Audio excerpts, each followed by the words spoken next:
Hey everyone, this is Rupali and welcome to BEd learners. तो आपके आज के सेशन में जेंडर स्कूल एंड सोसाइटी का, इसके अंदर हम कवर करेंगे एसडीएस यूनिवर्सिटी का सॉल्व पेपर 2020। ये आपको मैं पहले ऑलरेडी करा चुकी हूँ एस्पायरिंग टीचर्स पर।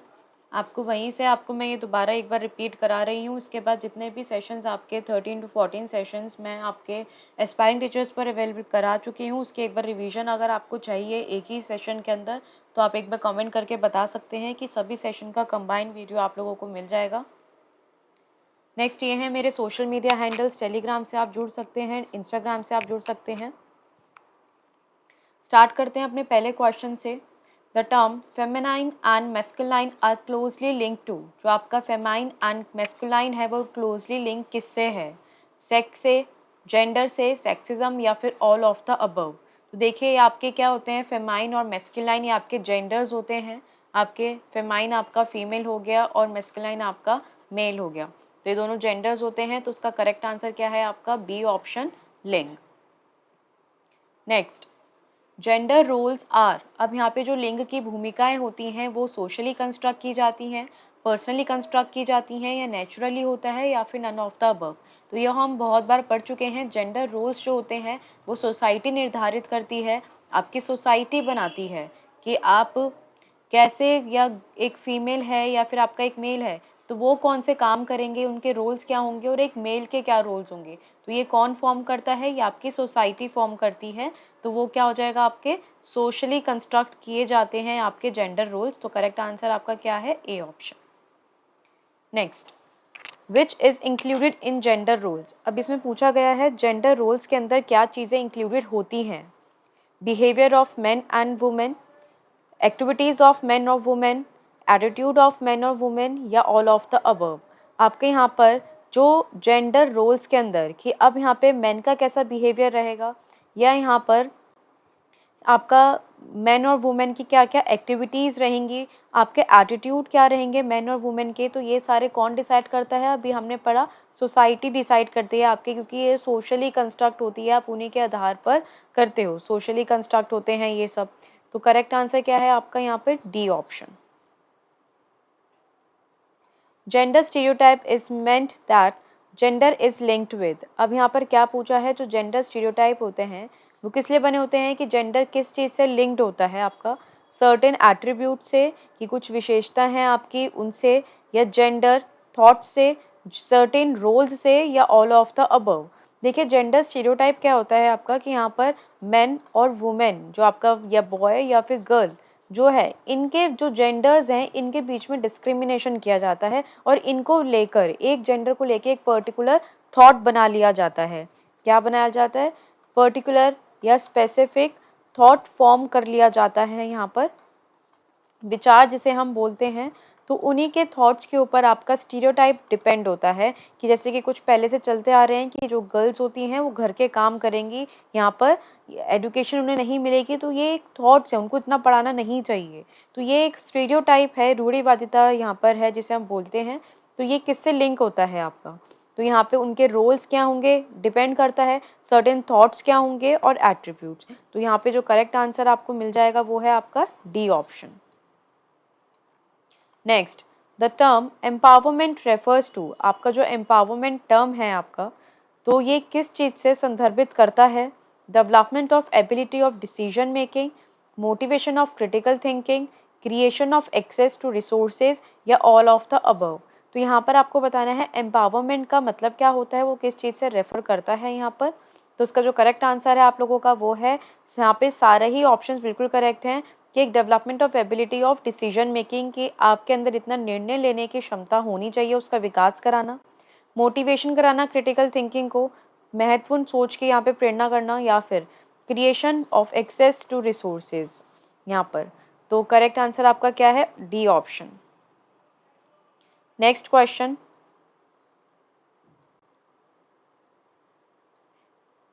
एक सेकेंड।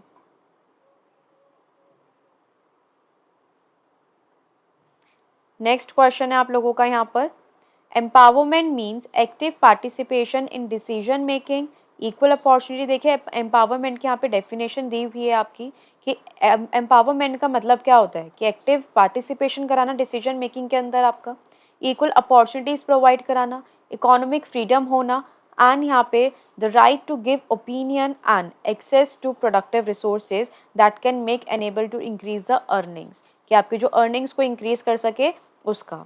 तो यहाँ पर आपको पता है कि यहाँ पे करेक्ट ऑप्शन आपको क्या मिल गया कि यहाँ पर it is giving strength to fight against inequalities, कि आपको वो स्ट्रेंथ देता है कि आप इनइक्वालिटी से फाइट कर सको and getting self respect and confidence. तो ये आपकी एम्पावरमेंट की डेफिनेशन हो गई है। और यहाँ पे आपने जो इससे पहले क्वेश्चन में देखा तो वो सारे ही ऑप्शन इन सब चीज़ों से जाते हैं।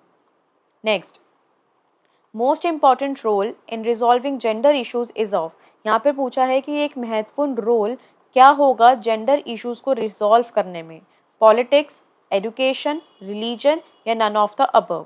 तो यहाँ पर आपको बताना है कि एक इम्पॉर्टेंट रोल किसका होगा कि अगर कोई भी जेंडर इश्यूज आते हैं तो आप उसको सॉल्व कर पाओ। तो करेक्ट आंसर क्या है कि अगर आप एजुकेटेड हो तो आपको पता है कि जेंडर इश्यूज किस टाइप के होते हैं और आपको उसे कैसे हटाना है, तो उनको आप रिजॉल्व कर सकते हो अगर आप के पास शिक्षा है तो। Next, women are emotional, this statement indicated to. अब यहाँ पे पूछा है कि एक स्टेटमेंट दे दी है वुमेन आर इमोशनल। अब ये बताना है आपको कि ये जो स्टेटमेंट है वो किन चीज़ों से जुड़ी हुई है, gender identity, gender stereotype, feminism या फिर आपका नन ऑफ द अबव। तो देखें यहाँ पर जेंडर आइडेंटिटी तो नहीं बता रहा है कि यहाँ पर ये किसी वुमेन को दर्शा रहा है, तो उसका जो करेक्ट आंसर होगा ये है कि आपका बी ऑप्शन की जो लड़कियां हैं वही रोती हैं, लड़के तो रोते नहीं हैं। तो ये क्या है कि आपका स्टीरियोटाइप है आपका। तो करेक्ट आंसर क्या है आपका, B option. Next, gender roles are learned from, आपके जो जेंडर रोल्स होते हैं वो कहाँ से सीखे जाते हैं, सोसाइटी से, कम्युनिटी से, आपके फैमिली से या फिर आपके यहाँ पर ऑल ऑफ द अबव। देखिए आपके सोशल ग्रुप के अंदर ये सभी चीज़ें आ जाती हैं आपकी यहाँ पर, क्योंकि आपके जो जेंडर रोल्स होते हैं वो आपकी सोसाइटी ही निर्धारित करती है आपकी। और सोशल ग्रुप्स आपके कौन से होते हैं, कम्युनिटी भी आ जाती है, आपके समुदाय भी आ जाता है, समाज भी उसके अंदर आ जाता है आपका, और आपकी फैमिली भी।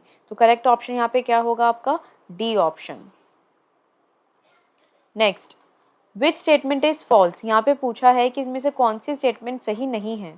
Empowerment is a process, empowerment is a product, empowerment is positive thinking towards self या नन ऑफ द अबव। तो आपको बताना है कि कौन सी स्टेटमेंट यहाँ पे सही नहीं है। करेक्ट आंसर होगा यहाँ पर कि एम्पावरमेंट क्या है, एक प्रक्रिया है, यहाँ पर एक प्रोसेस है, बल्कि एक उत्पाद नहीं है। तो सी बी ऑप्शन इसका करेक्ट है। Next, text book are gender bias, which picture is in it are showing, यहाँ पर बता रहा है जो टेक्स्ट बुक होती हैं वो जेंडर बायस होती हैं। तो इनमें से कौन सी पिक्चर आपको शो कर रही है ये स्टेटमेंट, कि girls are limited in domestic roles, या women reading newspaper and man working in household activity, both the sexes are appear in the household activities. तो यहाँ पे text book are gender bias है, तो ये आपको इसके according बताना था। तो यहाँ पर करेक्ट आंसर है आपका वो है ए ऑप्शन, क्योंकि ये दोनों तो यहाँ पे जेंडर बायस नहीं दिखा रहे हैं, क्योंकि दोनों ही यहाँ पर आपके मेल फीमेल आपके हाउस होल्ड एक्टिविटी में इंडल्ज हैं। नेक्स्ट है वुमेन रीड कर रही है आपका न्यूज़पेपर, जैसे कि आपका यूजुअली आप देखते हो कि मैन रीड करते हैं, बट यहाँ पे भी कोई स्टीरियोटाइप नहीं है। तो करेक्ट ऑप्शन क्या है आपका यहाँ पर, ए ऑप्शन। नेक्स्ट, इन जेंडर फ्रेंडली क्लासरूम, अब यहाँ पे पूछा है कि एक लिंग के अनुकूल कक्षा में आपकी कैसे होगी यहाँ पर, कि एक जेंडर फ्रेंडली क्लासरूम हम किसे बोलेंगे, boys and girls should be seated separately, यहाँ पे बॉय और गर्ल को अलग अलग सीटों पे बिठा दिया गया है, या फिर boys should be given more opportunity than girls, कि यहाँ पर आपकी ज़्यादा अपॉर्चुनिटी किसे दी जा रही है, यहाँ पर बॉयज़ को दी जा रही है, गर्ल्स को नहीं दी जा रही। Examples given in classroom should not include women, कि आप जो भी एग्जाम्पल्स दे रहे हो सिर्फ बॉयज़ के ऊपर दे रहे हो, वुमेन को आप इंक्लूड ही नहीं कर रहे हो। या boys and girls should participate equally in maintaining cleanliness. तो यहाँ पे जो करेक्ट आंसर होगा आपका जेंडर फ्रेंडली क्लासरूम का, तो वो होगा यहाँ पे जो बॉयज़ और गर्ल्स हैं क्लीनिनेस के अंदर दोनों ही इक्वली पार्टिसिपेट कर रहे हैं, तो वो आपका एक जेंडर फ्रेंडली क्लासरूम है। Next, learning about social expectations, attitudes and behavior considered appropriate for a specific gender is called, statement दी है आपको ये कि आप लर्न कर रहे हो एक social expectations, attitudes and behaviour जो आपके एक स्पेसिफिक जेंडर को लेके कंसिडर किए जाते हैं, तो उसको हम क्या कहते हैं, gender stereotype, gender identity, gender socialisation या नन ऑफ द अबव। तो इसका जो करेक्ट आंसर है वो है आपका सी ऑप्शन, जेंडर सोशलाइजेशन, कि यहाँ पर आप एक विशिष्ट लिंग के लिए उपयुक्त माने जाने वाले सामाजिक अपेक्षाओं, दृष्टिकोण और व्यवहार के बारे में सीखना क्या कहा जाता है, तो उसे सोशलाइजेशन कहा जाता है। Next, what strategies help women to become economically empowered. यहाँ पे पूछा है कौन सी स्ट्रैटेजीज हेल्प करती हैं वुमेन को कि वो इकोनॉमिकली एम्पावर्ड हो। यहाँ पर एक्सेस टू एजुकेशन की उन्हें एक शिक्षा तक पहुँचाना, more income sources for women या women working together to challenge discrimination. तो यहाँ पे देखिए तीनों ही पॉजिटिव आंसर की तरफ बता रहे हैं, तीनों ही पॉजिटिव हैं और एक ही चीज़ के लिए बता रहे हैं। तो उसका जो करेक्ट आंसर होगा आप लोगों का वो है आपका D option. Next, common agents of gender socialisation are. Common agents पूछे गए हैं जेंडर सोशलाइजेशन के, कौन कौन होते हैं? पेरेंट्स, टीचर, पीयर या फिर आपका ऑल ऑफ द अबव। देखिए ये आपके एक सोशलाइजेशन या फिर सोशलाइज्ड ग्रुप में ही आ जाते हैं। तो यहाँ पर आपका करेक्ट ऑप्शन किससे जाएगा? डी ऑप्शन के साथ जाएगा। Next, what are the reasons for many girls to not attend the school. कि क्या रीज़न हो सकते हैं लड़कियों के लिए कि वो स्कूल्स अटेंड नहीं करती हैं? पोवर्टी, इनसिक्योरिटी, फैमिली रिस्पॉन्सिबिलिटी या ऑल ऑफ द अबव। तो देखिए यहाँ पर करेक्ट आंसर क्या है आपका? Again all of the above है। वो क्यों है? क्योंकि कोई कोई किन्हीं के पास फाइनेंशियल कंडीशन उनकी अच्छी नहीं होती है, पोवर्टी होती है, गरीबी होती है, तो यहाँ पर इसलिए वो अटेंड नहीं करते हैं। इनसिक्योरिटी होती है कि यहाँ पे लड़कियों को भेजना गलत है स्कूल में, या फिर फैमिली रिस्पॉन्सिबिलिटीज़ इतनी होती हैं लड़कियों के ऊपर कि वो अपनी पहले फैमिली को हैंडल करती हैं और वो एजुकेशन को भूल जाती हैं। Question number 16, female foeticide is the result of. कि गर्भ में ही बच्चे को मार देना, तो यहाँ पर वो किसका रिजल्ट है? जेंडर बायसनेस का, जेंडर डिस्क्रिमिनेशन का, जेंडर आइडेंटिटी का या नन ऑफ द अबव। तो देखिए यहाँ पर ये किसका एक रिजल्ट है? ये जेंडर आइडेंटिटी का है रिजल्ट। क्यों है आपका? क्योंकि ये आप पहले से आइडेंटिफाई कर रहे हो कि आपका जो बच्चा है वो फीमेल होगा या मेल होगा, यहाँ पर गर्ल होगी या बॉय होगी यहाँ पर। तो उसको आइडेंटिफाई करने के बाद आपने उसकी आइडेंटिटी देख ली उस बच्चे की क्या है, तो आप उस बच्चे को आइडेंटिटी देखते ही उसको आप मार देते हो। तो यहाँ पे जो करेक्ट आंसर है वो जाएगा सी ऑप्शन के साथ। Which factors are responsible for gender biasness. कौन से फैक्टर्स आपके जेंडर बायसनेस के साथ रिस्पॉन्सिबल होते हैं? Social factors, cultural identity, gender identity, none of the above. देखिए यहाँ पे जेंडर बायसनेस क्या होता है आपका? लैंगिक भेदभाव। इसे हम बोलते हैं कि लिंग के ऊपर आप उसको भेदभाव कर रहे हो, उसको डिस्क्रिमिनेट कर रहे हो। तो यहाँ पर जो करेक्ट आंसर जाएगा वो जाएगा आपके सोशल फैक्टर्स, क्योंकि सामाजिक कारक के वजह से जेंडर बायसनेस आता है। Which document focus on gender equality and women empowerment. यहाँ पर पूछा गया है लैंगिक समानता और महिला सशक्तिकरण पर कौन सा दस्तावेज फोकस करता है? NCF 2000, NCF 2005, national education policy 1986 या ऑल ऑफ द अबव। तो यहाँ पर जेंडर इक्वालिटी के ऊपर सभी फोकस करते हैं। करेक्ट आंसर क्या होगा यहाँ पर? D option. Question number 19, to create gender discrimination which of the following played important role. यहाँ पर एक जेंडर डिस्क्रिमिनेशन को क्रिएट करने के लिए कौन सा एक इम्पॉर्टेंट रोल प्ले करता है? Political activities, moral activities, religious activities या फिर नन ऑफ द अबव। तो अगर हम इसमें से देखें कि आपको जेंडर डिस्क्रिमिनेशन को क्रिएट करना है तो उसमें से एक इम्पॉर्टेंट रोल कौन प्ले करेगा? तो रिलीजियस एक्टिविटीज़ करेंगी। वो कैसे करेंगी? क्योंकि आपकी धार्मिक गतिविधियों की, क्योंकि सबके धर्म, सबके कल्चर अलग अलग हैं, रिलीजन अलग हैं। किसी के धर्म में ये बोला है कि यहाँ पे लड़कियों को इतना नहीं पढ़ाया जाता है, किसी के धर्म में इतना ये बोला है कि लड़कियों को बाहर नहीं निकालते हैं। तो यहाँ पे देखिए रिलीजियस एक्टिविटीज़ जो होती हैं यहाँ पे वो डिस्क्रिमिनेशन कर सकती हैं। तो यहाँ पे सी ऑप्शन करेक्ट है। Question number 20, the term sex points the. अब यहाँ पे जो ये सेक्स है वो किस चीज़ को पॉइंट आउट कर रहा है? Social discrimination between men and women, या biological differences between men and women, या psychological discrimination between men and women. देखिए सेक्स आपका बायोलॉजिकल फैक्टर होता है और जेंडर आपका सोशल फैक्टर होता है। तो उसका जो करेक्ट आंसर जाएगा वो जाएगा आपके बी ऑप्शन के साथ यहाँ पर। नेक्स्ट, जेंडर रोल्स आर आपके लर्न किए जाते हैं, लर्न बिहेवियर होता है, चेंजेबल होता है, सेट बाय सोसाइटी होता है या ऑल ऑफ द अबव। देखिए जेंडर रोल्स या लिंग की जो भूमिकाएं होती हैं, आप स्टार्टिंग से ही एक बच्चे को, ये एक गर्ल है आपकी और ये है एक बॉय आपका। क्लियर? तो यहाँ पर इस बच्चे को आप कौन से टॉयज़ ला के देते हो कि वो किचन सेट के साथ खेलती है यहाँ पर, ठीक है। और यहाँ पे इस बॉय को क्या ला के देते हो आप, डॉक्टर सेट ला के देते हो। तो उसी तरीके से वो अपना बिहेवियर लर्न कर लेते हैं कि उसे क्या करना है। यहाँ पर चेंजेबल होता है, आप उसको बिल्कुल चेंज कर सकते हो और इस सोसाइटी ही निर्धारित करती है। करेक्ट आंसर यहाँ पर क्या हो गया आपका, यहाँ पर डी ऑप्शन। यहाँ पर सारे ही ऑप्शंस करेक्ट हैं। Question number 22, to address gender issues mass media can play an important role by. आपका जो जेंडर इश्यूज है मास मीडिया प्ले करती है इम्पॉर्टेंट रोल उसके अंदर। तो यहाँ पे आपको बताना है presenting positive image of women, या फिर presenting women in advertisement related to men, या presenting stereotype image of women, none of the above. तो देखिए यहाँ पर to address gender issues mass media important role play करती है। कैसे करती है कि यहाँ पर वो प्रेजेंट कर रही है वुमेन को, एक मेन से रिलेटेड एडवर्टीजमेंट है उसके अंदर। क्लियर? या फिर प्रेजेंट कर रही है पॉजिटिव इमेज ऑफ वुमेन, या प्रेजेंट कर रही है स्टीरियोटाइप इमेज ऑफ वुमेन। तो यहाँ पे इसके क्वेश्चन के अकॉर्डिंग आपका बी ऑप्शन यहाँ पे करेक्ट जाएगा कि यहाँ पे मेन से रिलेटेड जो भी एडवर्टीजमेंट है उसके अंदर किसको प्रेजेंट किया जा रहा है, वुमेन को प्रेजेंट किया जा रहा है। तो आप एक जेंडर इशू बन सकता है आपका ये यहाँ पर। तो और जर्नली यहाँ पर सभी आपने अगर एडवर्टीजमेंट देखे हो तो जर्नली आपका यही होता है कि मेन के उसमें एक लड़की या फिर एक वुमेन भी प्रेजेंट करते हैं यहाँ पर। तो ये बता सकते हैं। Clear? Next question number 23, efforts for gender equality can be practised in school through. यहाँ पर पूछा है एफर्ट्स फॉर जेंडर इक्वालिटी, आप एक जेंडर इक्वालिटी के लिए कौन कौन से एफर्ट्स लगा सकते हो स्कूल के अंदर। Curriculum, methods of teaching, guidance and counselling services, या ऑल ऑफ द अबव। तो देखिए आपका जो करिकुलम होना चाहिए वो आपका जेंडर फ्री होना चाहिए आपका। मेथड्स ऑफ टीचिंग इक्वली होने चाहिए यहाँ पर, and guidance and counselling services भी आपकी कोई बायस्ड नहीं होनी चाहिए, गर्ल के लिए अलग या बॉय के लिए अलग। तो ये हम सभी कर सकते हैं। करेक्ट ऑप्शन क्या जाता है आपका, D option. Next, agents of gender socialisation teach that. आपके जो जेंडर सोशलाइजेशन के जो एजेंट्स होते हैं वो क्या बताते हैं आपको या क्या सिखाते हैं। Each gender has its own particular behaviour, हर एक जेंडर का अपना एक पर्टिकुलर बिहेवियर होता है।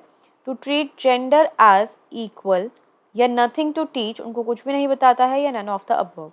तो देखिए जो जेंडर सोशलाइजेशन के एजेंट्स होते हैं वो उन्हें क्या सिखाते हैं कि हर एक जो जेंडर है उनका एक अपना पर्टिकुलर बिहेवियर है। तो यहाँ पे करेक्ट ऑप्शन क्या है, A option. Next, which of the following statement regarding sexual harassment is correct. अब यहाँ पे पूछा गया है सेक्शुअल हरेसमेंट से कौन सी स्टेटमेंट करेक्ट है। It only happens to man, ये सिर्फ मैन के साथ ही होता है। It only happens to women, या it can happen for both and women in special environment, it can happen for both and women in any environment. तो देखिए इसका जो करेक्ट आंसर है वो जाएगा डी के साथ, क्योंकि जो सेक्सुअल हरेसमेंट है वो किसी के साथ भी, मेन और वुमेन के साथ भी कहीं पर भी हो सकता है। तो डी ऑप्शन इसका करेक्ट है। Next, as an agent of change in gender equality it is necessary for a teacher that. एक एजेंट लैंगिक समानता में परिवर्तन के लिए एक एजेंट के रूप में यह शिक्षक के लिए आवश्यक है कि gender girls should be given the duty of decorating the class, या boys should be given the duty to organise quiz, provide responsibility equally to both the sexes, या ऑल ऑफ द अबव। देखिए यहाँ पे आपको girls को duty देनी चाहिए कि वो डेकोरेट करें क्लास को, और जो बॉयज़ हैं यहाँ पर वो क्विज ऑर्गेनाइज करें। तो बट यहाँ पे बेस्ट ऑप्शन किससे जाएगा आपका, यहाँ पर सी से, कि provide responsibility equally to both the sexes, कि इक्वली अपॉर्चुनिटीज आप प्रोवाइड करो। Question number 27, in rural areas the reason of girls drop out is. यहाँ पे पूछा गया है जो आपकी रूरल एरियाज़ हैं उसके अंदर रीज़न क्या है गर्ल्स ड्रॉप आउट का, कि गर्ल्स स्कूल क्यों छोड़ रही हैं। या फिर ए ऑप्शन है lack of interest in studies, कि उनका इंटरेस्ट ही नहीं है, या लैक ऑफ सैनिटेशन फैसिलिटी, या सेफ्टी रीज़न, या ऑल ऑफ द अबव। देखिए इसके अंदर भी कोई भी ऑप्शन हो सकता है कि किसी का इंटरेस्ट नहीं है इसलिए वो ड्रॉप आउट कर रहा है, या सैनिटेशन फैसिलिटी वहाँ पे कमी है उसकी, या सेफ्टी रीज़न नहीं है। तो अगेन इसका जो करेक्ट आंसर जाएगा आपका वो जाएगा डी के साथ। Question number 28, to prevent abuse in school school should. यहाँ पर एब्यूज़ को रोकने के लिए स्कूल के अंदर तो स्कूल को क्या करना चाहिए। Develop girls safety programmes, develop self confidence of girls, assess environment of the girls, या फिर all of the above. Again तीनों ही सारी तीनों चीज़ें आपके ऑप्शंस पॉजिटिव की तरफ जा रहे हैं। करेक्ट आंसर क्या होगा आपका? D option. Question number 29, to develop positive self concept among students a teacher should. अब आपको एक पॉजिटिव और सेल्फ कॉन्सेप्ट बढ़ाना है स्टूडेंट्स के बीच में, तो टीचर क्या करेगी? Praise the students who are good in studies, कि उन स्टूडेंट्स को प्रशंसा देगी कि जो अच्छे हैं। ये provide positive feedback to those, कि उनको पॉजिटिव फीडबैक प्रोवाइड करेगी जो परफॉर्म कर रहे हैं क्लास टेस्ट में अच्छे। या point out weakness of the weak students, या make each student feel special. यहाँ पे वीकनेस, जो वीक स्टूडेंट्स हैं उनकी वीकनेस को पॉइंट आउट करेगी, या फिर make each student feel special. तो यहाँ पे पॉजिटिव कॉन्सेप्ट को, सेल्फ कॉन्सेप्ट को डेवलप करना था टीचर को। तो देखिए यहाँ पे जो बेस्ट रहेगा, यहाँ पर देखिए सिर्फ ये तो एक ही चीज़ के बारे में बता रहे हैं कि जो सिर्फ अच्छे हैं स्टडीज़ के अंदर उनको प्रेज मिले। जी नहीं, हम सभी को इक्वल लेते हैं। तो यहाँ पे पॉजिटिव फीडबैक प्रोवाइड करें, जो अच्छा कर रहे हैं क्लास टेस्ट में सबको फीडबैक देना चाहिए आपको, और सिर्फ वीक स्टूडेंट्स की ही वीकनेस को पॉइंट आउट नहीं करना चाहिए। तो यहाँ पे करेक्ट आंसर आपका डी ऑप्शन हो जाएगा। क्वेश्चन नंबर 30 आपका, the principle of gender equality refers to. जो आपके प्रिंसिपल हैं जेंडर इक्वालिटी के, वो क्या रेफर करते हैं? All females being treated equally, all males being treated equally, females should be treated as same as male, and all of the above. तो principle of gender equality क्या बताता है आपका? कि जो फीमेल्स हैं should be treated same as male, ये दोनों को इक्वली ट्रीट किया जाना चाहिए। What are the causes of gender discrimination? Gender discrimination के क्या कारण हो सकते हैं इसके अंदर आपको बताना है। Poverty, illiteracy, lack of awareness, या ऑल ऑफ द अबव। तो देखिए यहाँ पे जो करेक्ट ऑप्शन है आप लोगों का, वो है आपका डी ऑप्शन, कि यहाँ पे पोवर्टी भी हो सकता है जेंडर डिस्क्रिमिनेशन, इलिटरेसी भी, और आपको अपने राइट्स के बारे में आप अवेयर नहीं हो, जागरूक नहीं हो। तो यहाँ पे डी ऑप्शन करेक्ट है आपका। Question number 32, women violence comprises of. Women violence किस चीज़ को वो शामिल करता है? Physical exploitation, mental exploitation, dowry killing, या all of the above. Correct answer जाएगा अगेन डी के साथ, क्योंकि वुमेन वायलेंस आपका फिजिकली भी होता है, मेंटली भी होता है, और डाउरी किलिंग भी होता है, दहेज के ऊपर हत्या करना। डी ऑप्शन करेक्ट है। Question number 33, in our society which is not a masculine trait. अब देखिए मैस्कुलाइन ट्रेट क्या होता है आपका? मेल से रिलेटेड आपका, और आपकी मेल से रिलेटेड आपका कौन सी सोसाइटी होती है? आपकी पेट्रियार्की हम जिसे बोलते हैं। क्लियर? तो वो उनका एक ट्रेट पूछा है, कौन सा नहीं है? एग्रेसिव, रैशनल, इंडिपेंडेंट, या सबमिसिव। तो इसका जो करेक्ट आंसर है आपका, वो है आप लोगों का इसके अंदर डी ऑप्शन। कौन सा है आपका? यहाँ पर डी ऑप्शन है। वो क्यों है? क्योंकि आप देखिए यहाँ पर, एक सेकेंड, ये देखिए आपका सबमिसिव क्यों होगा आपका? क्योंकि जो आपका मेल आपने अगर देखा हो, एग्रेसिव होते हैं नेचर में, रैशनल भी होते हैं और इंडिपेंडेंट भी होते हैं, बट विनम्र बहुत कम होते हैं। तो यहाँ पे डी ऑप्शन इसका करेक्ट है। Question number 34, which is the factor that affect gender roles. कौन से फैक्टर्स आपके जेंडर रोल्स को अफेक्ट करते हैं? एज, क्लास, रिलीजन, या ऑल ऑफ द अबव आपका। तो आप बताइए यहाँ पर करेक्ट आंसर किससे जाएगा, कि आपके विच ऑफ द फैक्टर्स अफेक्ट करते हैं जेंडर रोल्स को। तो उसका जो करेक्ट ऑप्शन है आप लोगों का, वो है आपका डी ऑप्शन। एज, क्लास और रिलीजन दोनों ही जाते हैं। लास्ट क्वेश्चन आपका, education of a girl child is helpful in. जो आपकी एजुकेशन है गर्ल चाइल्ड की, वो किस चीज़ में हेल्प करती है आपकी? यहाँ पर reducing fertility role, improving family health, या रिड्यूसिंग मोर्टेलिटी रेट। तो करेक्ट आंसर आपका क्या है इधर? D option, all of the above. तीनों में ही अगर एक लड़की को शिक्षा दी जाए तो वो तीनों में ही हेल्प करती है। करेक्ट ऑप्शन क्या है आपका? डी ऑप्शन यहाँ पर। तो गाइज ये थे आपके 35 क्वेश्चंस SDSU यूनिवर्सिटी के। एंड आपको अगर अच्छा लगा सेशन तो आप लाइक शेयर करना ज़रूर ना भूलें। लाइक ज़रूर कीजिए। यहाँ पर और एस्पायरिंग टीचर्स के साथ साथ आप यहाँ पे BEd लर्नर्स को भी सब्सक्राइब कर सकते हो। यहीं पर आपकी BEd की क्लासेस चलेंगी। अगर ये सेशन अच्छा लगा और हेल्पफुल रहा तो आप इस चैनल को सब्सक्राइब कर लीजिए एंड वीडियो को लाइक कर दीजिए। Thank you.